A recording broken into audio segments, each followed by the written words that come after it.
let's just get down to brass tacks. Cowboy Carter has been released out into the ether, into the world. And so today we're going to talk about it because we deserve.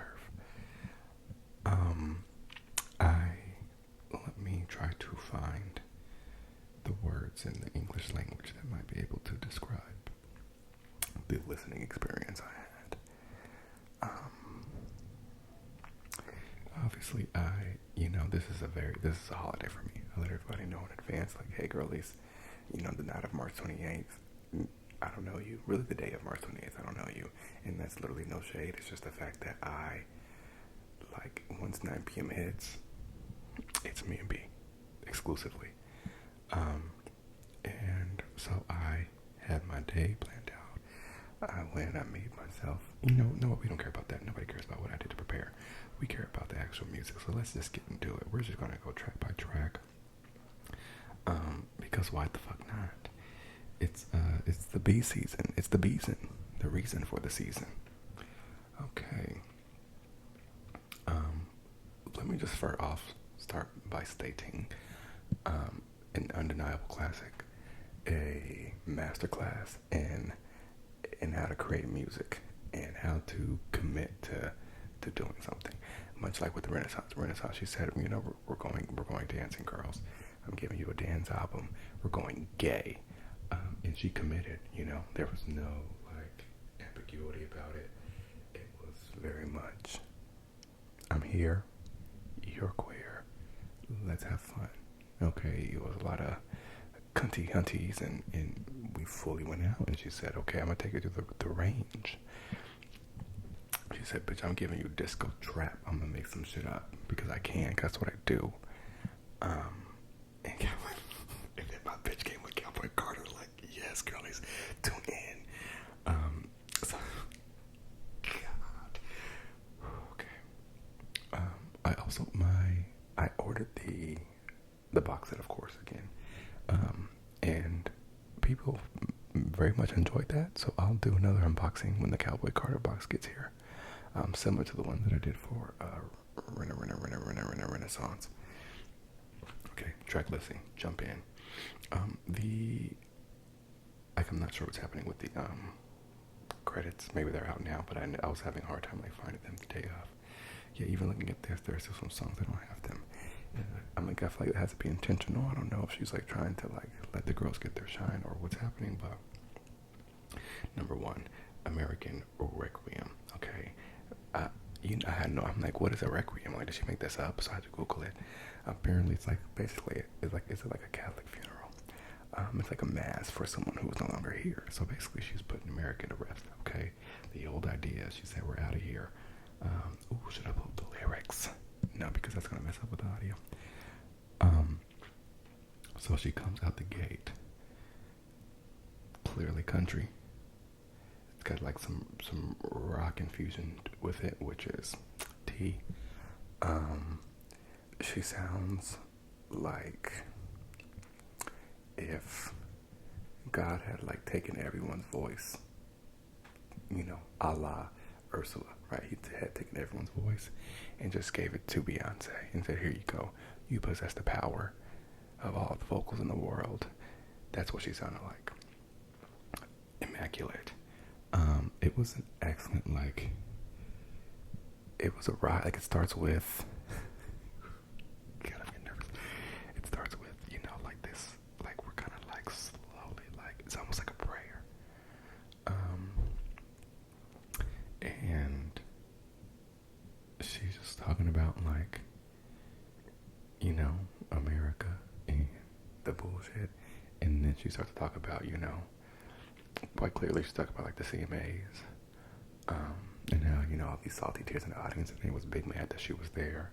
My favorite line, she goes, they used to say, I talk to country. Now the haters saying I'm not country enough. Which is a gag because it's so true. When she first came out, not even first, but for years, and sometimes still today, she got this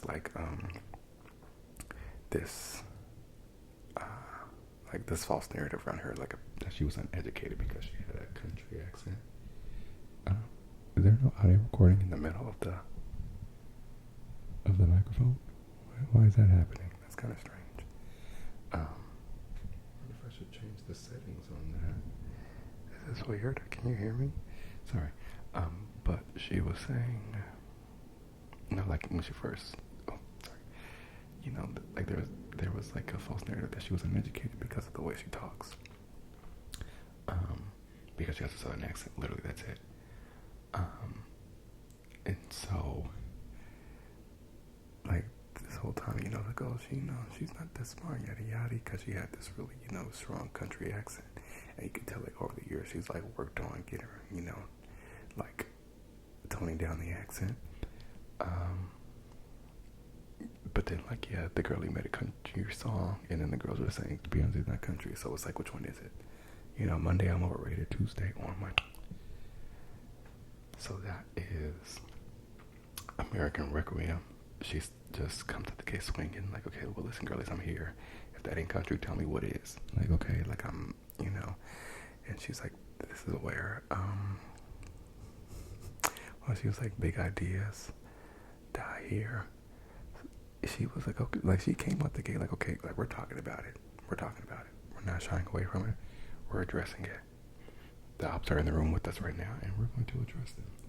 And I can't be mad at that. So I loved it. I'm like, okay, yes, we're here. We're doing it.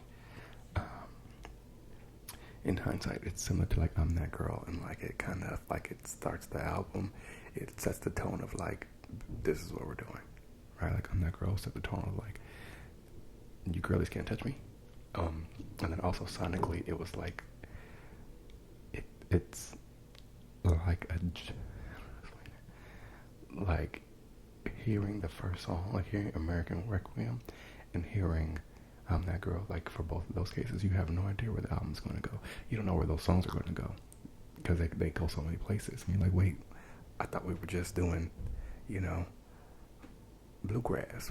Well, now we're doing rock, so it's thank you, Beyonce. And then next we going to Blackbird. And again, much like our sister Renaissance, it transitions into Blackbird. Like American Requiem ends with like a, and then Blackbird starts with the same exact pattern. I'm not even gonna hold you. I was not familiar with Blackbird by the Beatles. Never was really too much into Paul McCartney and them, and the Beatles and John Lennon and the girls. And that's literally no shade. Just, I know for a lot of people that's like, the girls, like, you don't know the Beatles. But I don't.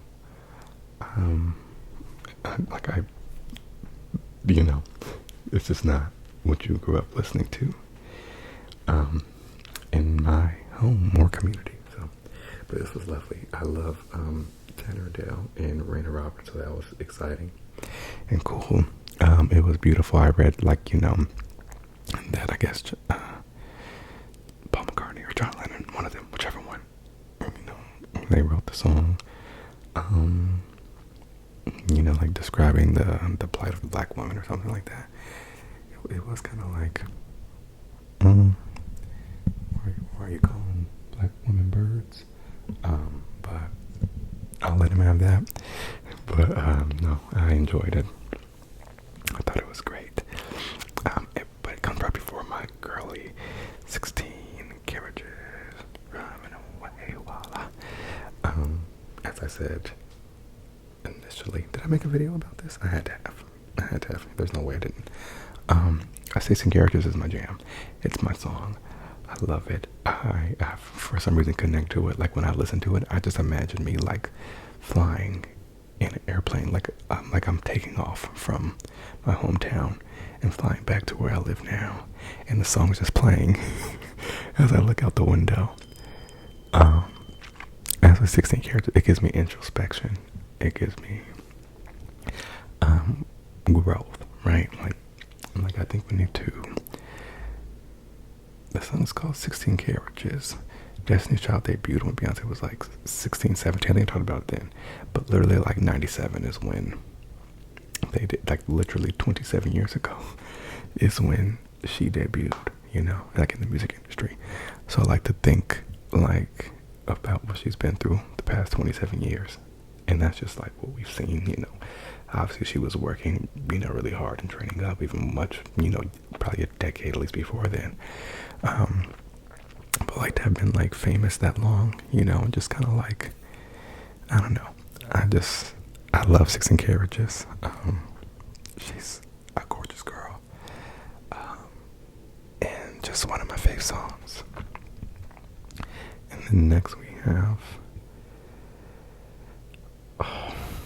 Protector, featuring Rumi Carter. And it's such a beautiful song. It's so beautiful, and it's so like heartfelt, and like when you like imagine like it as like a lullaby, like Rumi says in the song. It's, I don't know, it just like engulfs me. And then like when I listen to it, I look at my dog. I know it's so ridiculous, but I look at my dog and I'm like, I dedicate this to you. I'll be your protector, girl. I'll be your projector so you can shine light as hell. Then we have My Rose, which is like a gorgeous, it's like a almost like an interlude. It's like, yes, 53 seconds. 53 seconds of vocal bliss. And it's like, yeah, girl, life is tough, but that's part of it. Like, you know, roses don't grow without thorns. So you be alright. I'm right here. And then we go to Smoke Hour, featuring, I shouldn't say featuring because really this is him, but with Willie Nelson, which, iconic. And then we go into This Ain't Texas. Ain't no hold up. So lay your cards down, down, down, down. We've already discussed Texas Hold'em. We already know how I feel about the song. We already know that it's a worldwide sensation smash. We already know that it's record breaking and iconic and legendary. We already know that I'm obsessed with it. And it's like, I'm like, okay, I'm like, are we picking up a little bit? Because, you know, we start pretty like low-key and calm and like close your eyes and listen, bitch, and enjoy this gorgeous music. And then we have this like Smoke Hour. I'm like, okay, wait a minute. And we smoke it. And then Texas Hold'em comes on. It's like, okay, so we drinking some whiskey. What's going on? And then Texas Hold'em goes into, oh, bitch, Bodyguard. So the first like 10 or 15 seconds of Bodyguard, I said, okay.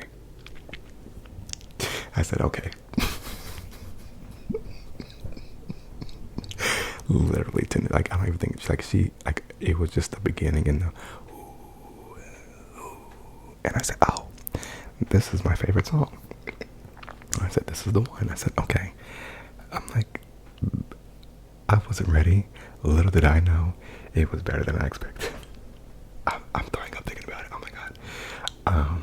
Bodyguard is incredible. Like, she sounds again like 75 angels went into her throat and like painted it with agility and precision and vocals, and like it is.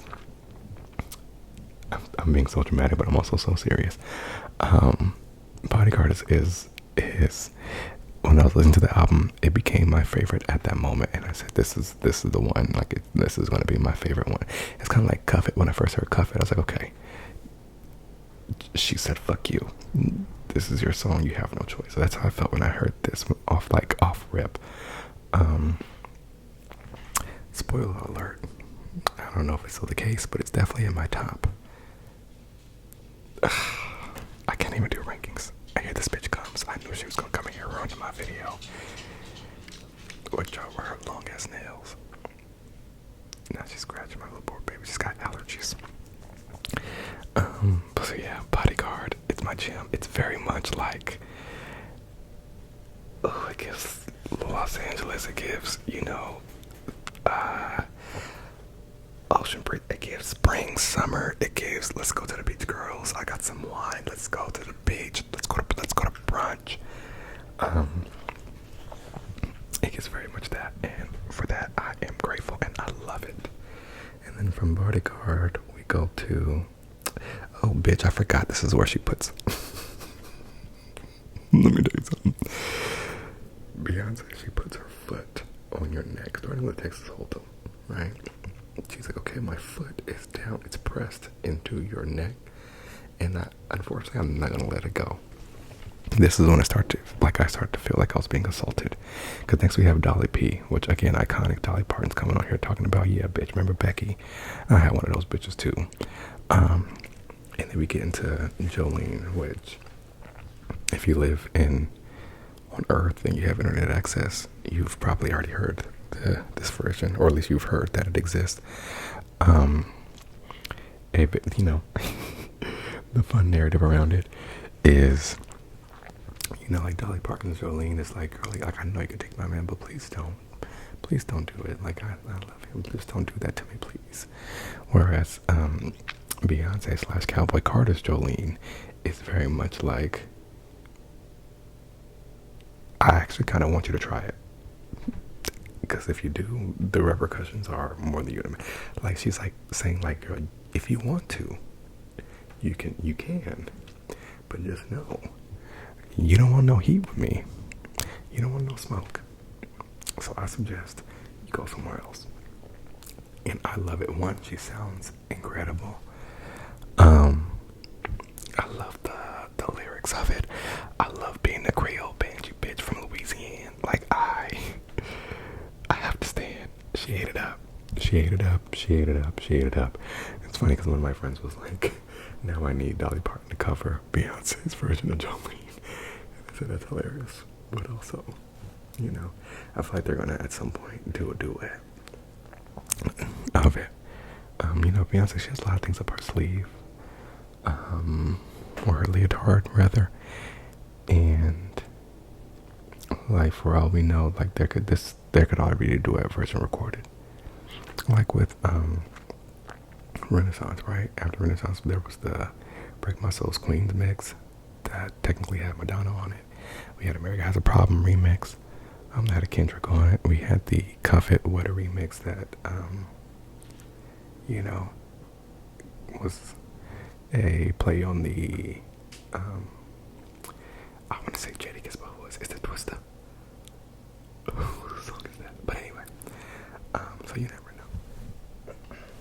But yeah, she came through and chewed on Jolene, and then so we go through a string of Beyonce being like, I will K-word you if I have to, because right after Jolene is a Daughter, and Daughter is, immediately when I heard it, I said, oh, okay.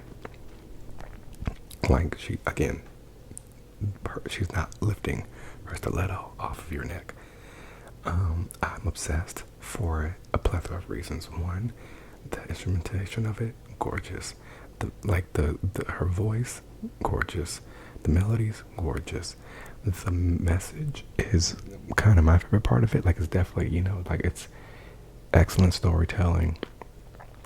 She was like, yeah, I got this bitch's blood all over me, but the bathroom didn't let me in. She was a big fan, she loves the queen.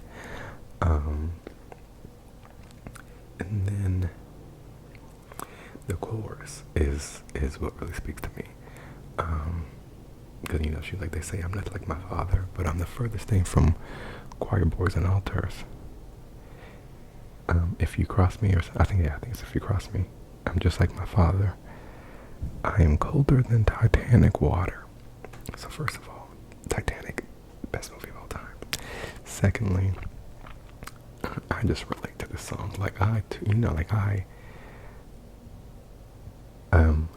I'm a pillar of the community. I say, I try to hold myself to a certain esteem.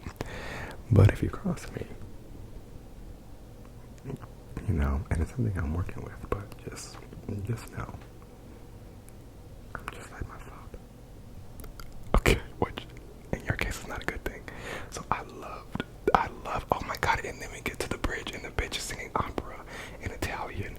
How dare you? How dare you? How dare you? We're in the middle of a country album, and you are singing in Italian, but also operatic. It's offensive. It's hurtful. it's too good. It's too incredible. So Daughter's like, it's like that one is one of my core, but they're all are. Because the next, God have mercy. Okay, so again, when I tell you, her foot was on my neck, and sorry, my throat. And at this point, because I had made myself a nice little whiskey drink. I may or may not put a little THC lemonade in it. So at this point, I'm already like, the adrenaline is too much. I just got slapped in the face by a Texas Hold'em bodyguard and Jolene and Daughter. And the next we have fucking spaghetti. And Linda Martell's talking about genres are a funny thing. Next thing I know, again, we're in the middle of a country album. She just got done singing, an Italian aria, literally.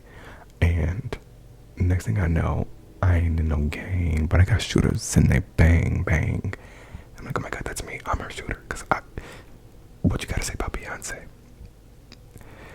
And then she just goes on and kind of obliterates. Like, so when she started like rapping, like spitting, like I literally screamed out loud. And I was kind of embarrassed because at this point it was like 9:45. Maybe not, it was like 9:30 because I heard the album at 9 on the dot, so it was probably like 9:30, 9:45. And I'm howling, like I screamed. And then I fell on the floor. Not like I passed out, but like I had to lay myself down because I couldn't control my emotions. It was too much for me. She like she said, well, they try to proposition themselves in the opposition. I'm appalled. I'm appalled at the like that. She's like I'm shocked. Like you're trying to be my, like, that's crazy. For what? You can't be. But then I ain't a regular singer. Come and get what you came for. Like sometimes, like just like Daughter, and just like Jolene. Okay, she was like Jolene and Daughter were the warnings, and she, okay, spaghetti, come and get what you came for. Come get it. Come get it. I personally, when I heard it first, I heard a name. I thought she had mentioned someone by name. I'm gonna give that person the benefit.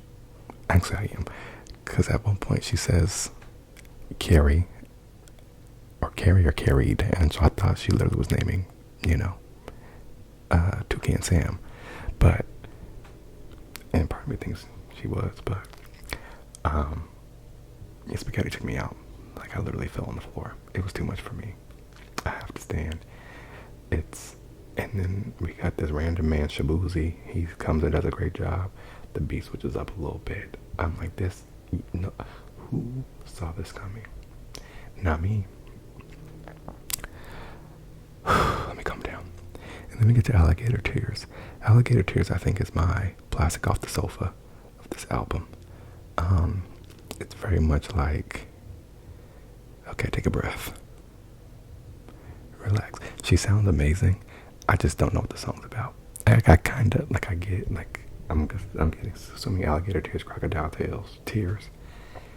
And she's like, like, whatever you want, I'll do it. Like, I'll move the mountain, I'll build a dam, I'll do whatever I need to do. I feel to be adored, but I can't tell, like, if she's doing these things gladly or if she's, like, I don't know. I have to, like, really sit down with the lyrics. I don't understand what's happening. But it is a good time to, like, okay, let me catch my breath. Let me wipe my tears from spaghetti and let me get myself together to this beautiful, lovely song. Plastic Off the Sofa took me about a year and some change to, like, really get into, until I felt like I could relate to it. How gross, but, like, relate to it a little bit more. So again, maybe once I get the lyrics and kind of really just sit and see what the song's about, it might connect with me a little bit more. But it's the one song so far that I'm like, later, a couple weeks down, I don't know if I'm gonna listen to it or if I'm gonna go straight to Smoke Hour 2. with Willie Nelson. Because right after that we have Just for Fun with Willie Jones, which is also a gorgeous song. I thought it was going to go somewhere else, especially like with the way he introduced it. I'm like, oh my God, like I can't dance anymore, so please, Beyonce, leave me alone. But it was perfect because she's like, I'm going out just for fun. I am the man. I know it. And it's true. Like, she's only competing with herself at this point. So I really like that song. I like her and Willie Jones. That's his name. Please tell me. Nope. Willie Nelson. Lord have mercy. Nope. Willie Jones. I was right, bitch.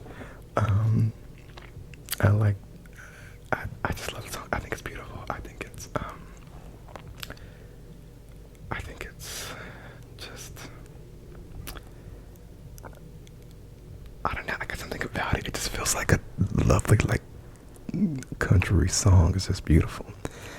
And so, which, you know, at the time we don't realize, but which means we're entering our duet section, because next we have Two Most Wanted with Miley Damn Cyrus.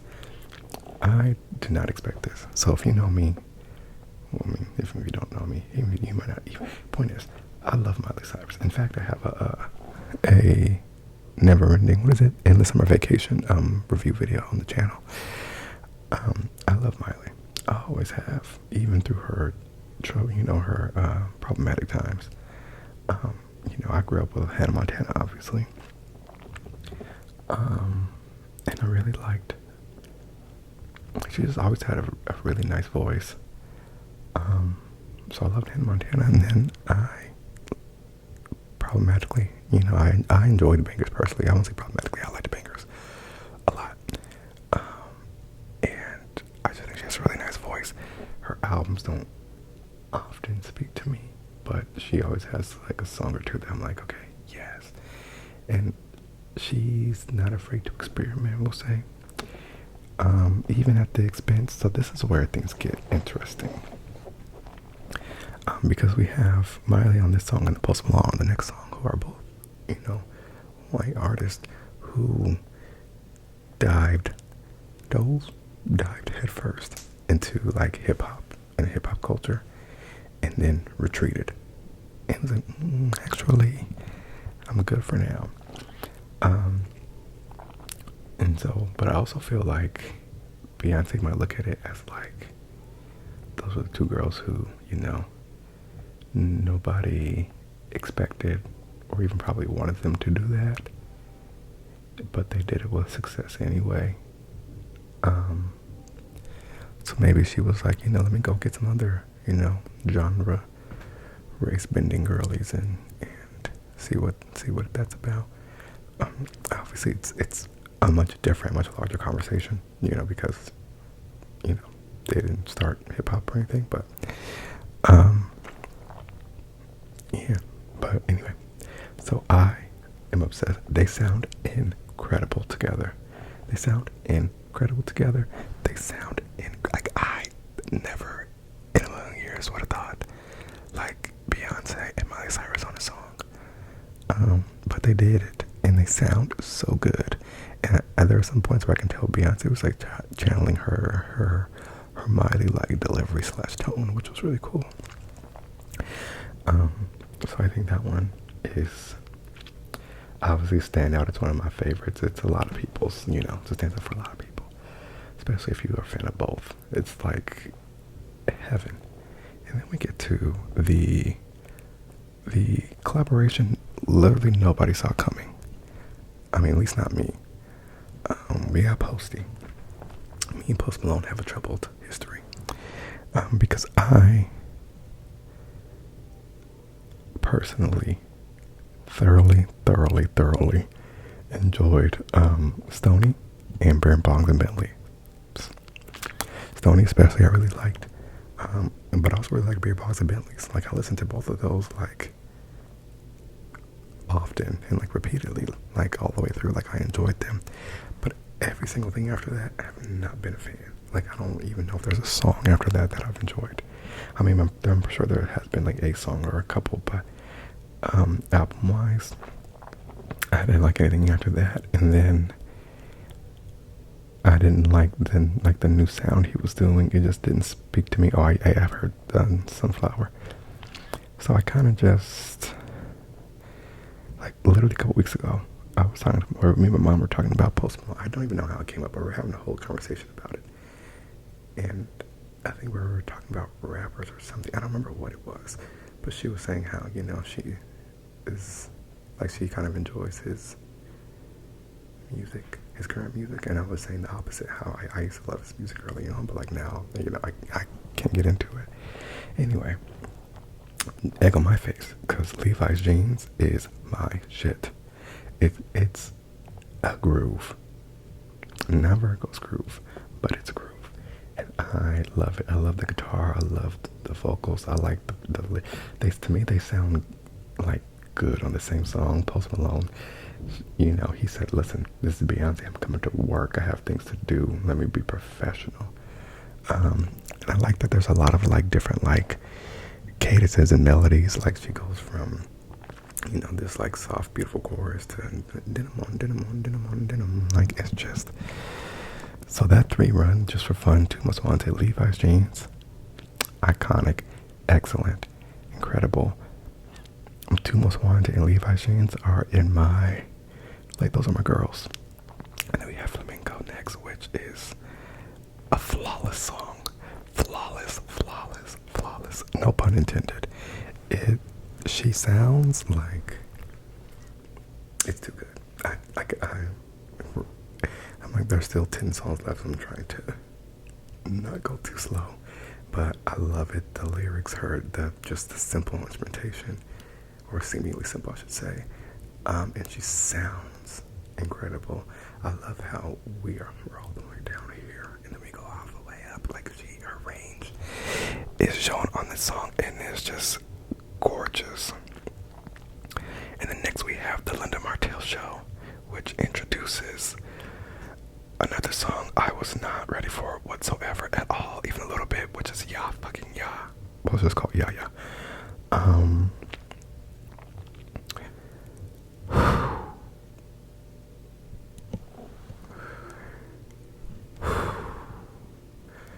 Cause I'm a clever girl. We snapping.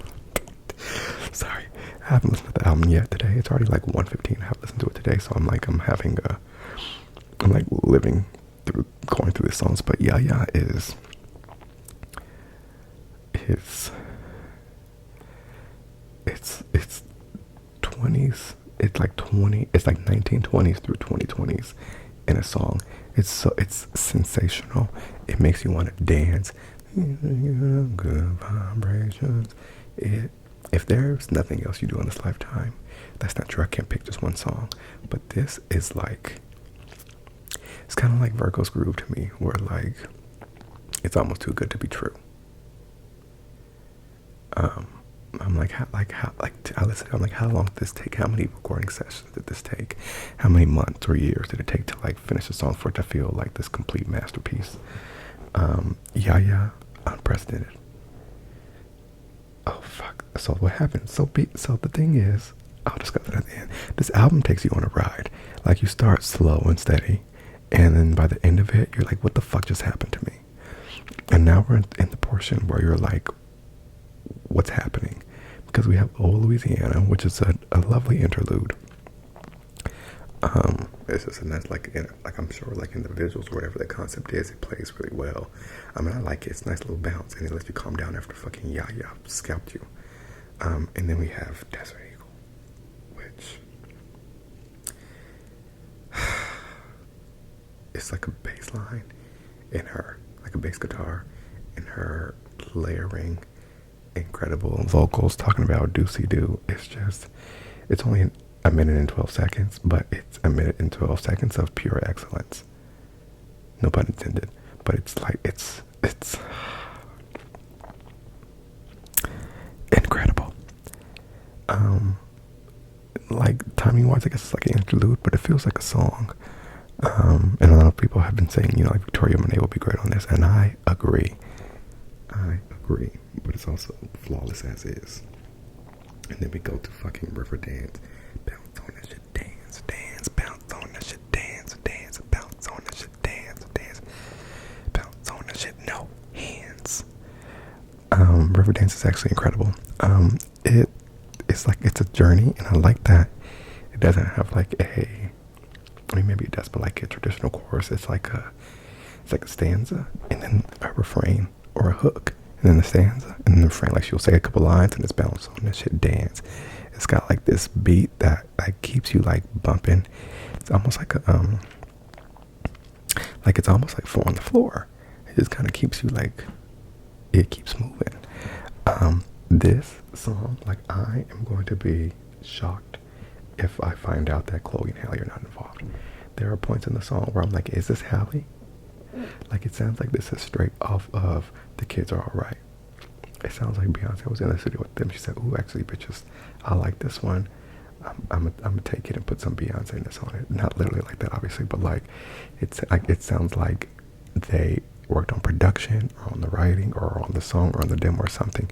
If not, if I were them, I would have to see Beyonce in court, because this is Chloe and Halle down. You know, and obviously in Beyonce's defense, a lot of their stuff is her down. So, you know, but it's an incredible song. I know Ray, like the singer Ray, who's incredible, and she's having an amazing year, which is exciting. Amazing couple of years. But I know she said she co-wrote the song, which is really cool. I'm like, well, with who? Like you, Beyonce, and Chloe and Halle? Because otherwise, questions. But it's an amazing song, and it transitions perfectly into what I believe might be my favorite song, Two Hands to Heaven. So Two Hands to Heaven, like, from the title and like just the idea of the album, I'm thinking we're talking about prayers for some reason. You know, like, you have your two hands, you put them together, you're praying to God. But no, Two Hands to Heaven means you have your hands up in the air with your whiskey in your cup, bitch. You hear two hands to heaven because you're having a fucking good time. Put your hands in the air to the heavens. Or, you know, we're heading to the best times of our lives. God only knows why, though. And I think it's the longest song. It's 5 minutes and 41 seconds. I think it's my favorite. It just makes me feel. It makes me feel like I feel good. I also feel like a little sad, but also like a little excited. Like, I'm like, damn, life really is flying by. Like, I am getting older by the second. And I have so many good memories with friends and family, and I have so many, you know, sad and hurtful memories. And I'm just going to keep creating both, you know, as we go forward, sad and excellent and fun. But through all that, you know, sometimes I gotta put my two hands to heaven and just have a good time. Because what else can you do? So Two Hands to Heaven, the production is incredible. It's like, if you were to hear Texas Hold'em and 16 Carriages, and then you heard this song, you would be confused. Like, when we get to this point of the album, I'm like, she is so imaginative and inventive. Like, again, this is where you're like, how am I still on the same album? And how does it still make sense? God, it's too good. And then we go from Two Hands to Heaven to fucking Tyrant, which has DA Got That Dope on it, which lets you know that Beyonce said, I'm going to do what I want. Tyrant is incredible. It feels kind of like a two-sided story. Like, it sounds like it starts off with like talking about another woman, you know, a Jolene, if you will, and then it kind of turns to being about like the protagonist, in this case like Beyonce, like being the tyrant. It's like, you know, the other bitch is the tyrant. She's coming in trying to take people's men, hangman, you know. I gotta figure out what hangman is besides the game. But then it turns into, bitch, you know, I'm a tyrant when I ride it. You know, it's like she turns into like, bitch, I'm actually the problem. America. Oh my God, it's like that America has a problem of the album. So we're fully into our R&B, hip hop, country trap bag at this point, and we are in it. And Tyrant just feels like, oh, it's so fucking fun. It's fun, and it also makes you feel good. Like, I just want to groove. You're such a tyrant every time. And then we got, which I think actually is my favorite, Sweet Honey Bucket with Shabuzi once again. So Sweet starts off really good. It sounds like, it's like a homage to like home and like, her start and things like that. And then we get to Honey, Miss Honey, which I want to know if this Honey and the Renaissance Honey work together, and if Act 3 has a Honey, because both of this Honey and the last Honey, they have like a similar like kind of blow-esque vibe, and it's cool because like the song, it picks up throughout it. Like Honey's a little bit more upbeat, I would say, than Sweet. From memory, I can't remember too much of them both. I just know that they're both amazing, but I also know that because Buckin', I think might be my favorite moment on the album. Like a mechanical bull. Look at that horse. Look at that horse. Look at that horse. I can't say too much more because this will turn from an ASMR video to a full-blown loud video, but I think Buckin' is my favorite song on the album. Her and Two Hands to Heaven are closely tied.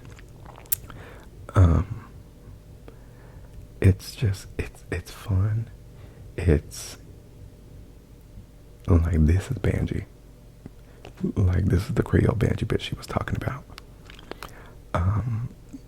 She said, hey, I'm bucking like a mechanical bull. Bitch, we're dining on farce. Like, her delivery is something that people don't, like, I can't speak for people. It's something that I appreciate like nobody's business. It's like kind of like on Pure Honey, how she she gets into the vibe. She fully goes to, like, Pure Honey, she sounded like she was at a ball, like she was one of the girls.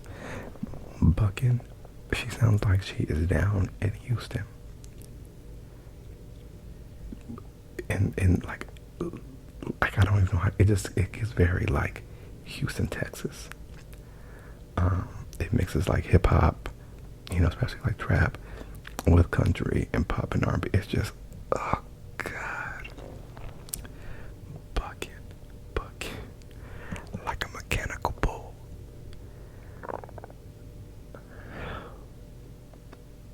I could go on, but I must continue because then lastly we have Amen, or Amen, depending on how you say it, which is another gorgeous song, and it ties into American Requiem.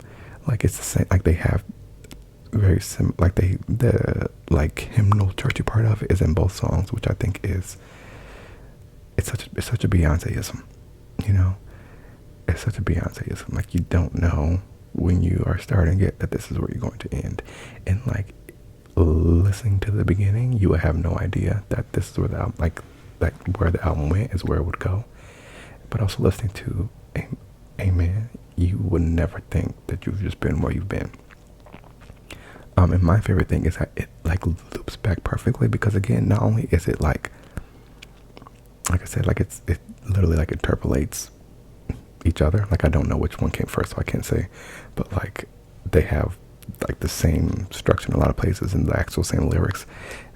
I remember though in American Requiem, she said this is where like big ideas die, and then in Amen, like the last line is like, this is where them old ideas die. Like, earlier, the buck stops here. Hey, bucket. So, but it's perfect because it brings you down, it settles you in, and then when you run the album back, you start off with American Requiem, and then you get to do that build all over again. So that's the thing about this album, it's literally a journey. Like, it starts off like slow and sweet and gorgeous, and then it picks up a little bit, and then it picks up a little bit more, and then after Spaghetti, she's like, okay, whoa, slow down, but then it picks right back the fuck up, and then it just soars. So I'm excited. It's the artistry. I can't. I'm not going to get dramatic. I'm not going to compare it to anything else. It does feel unprecedented. All of her albums do, though. This whole 3-part project is like disgustingly incredible. It's almost like this album. Listening to it, Cowboy Carter was insulting. It's like, leave me alone. Like you it's too much heat for one project. It's like you could have spread this out a little bit. Let me tell you, my home clean because I just put this album on and I get to work. You know, I've done so much cleaning and organizing and all that around here. It's ridiculous. And I'm grateful. So thank you to my queen. When I do the unboxing, whenever the box set gets here, oh my god, that was loud. I'm so sorry. I'll probably go into depth on some more things, on like more thoughts and whatever else. This is really a preliminary review, because the album literally just came out Friday. I came out Thursday night and today's Saturday. It's been out for less than 48 hours, and I've only listened to it like 6 or 7 times. Not only, but I've listened to it 6 or 7 times. So I'm glad I got this video out the way so I can go listen to it again. But yeah, it's such an inspired and inspiring album, and she just knows how to do whatever she wants. Like, I can't imagine anyone else doing something like this with such precision and excellence, but it doesn't matter because this exists, and I'm just so grateful. And literally a trillion out of a million, like it's too good. Let me know in the comments what your favorite songs are. What are your favorite? If you had to pick a top 3, honestly, you don't have to do that. I'm not gonna make you. I won't even make you do that because that's uncalled for. It's tough. If you want to, you can, but don't feel pressured. Don't pit successful, beautiful songs against each other. They can all exist in this continuum, in the Cowboy Carter universe. I'm so excited to just continue to indulge in it. Like, I was listening to Renaissance like a couple weeks ago, like literally 2 or 3 weeks ago, and I was still finding out, like I was still hearing new pieces of the music. And so, like, the fact that this is 27 songs and I'm just scraping the surface. God have mercy. But let me go. Thank you, Beyonce. Thank you to you all. Also, I'm like at 149 of you, so that's thank you. I'm glad I could be of service, and I hope you're resting and relaxing, and I hope most importantly you're enjoying Beyonce. Until next time.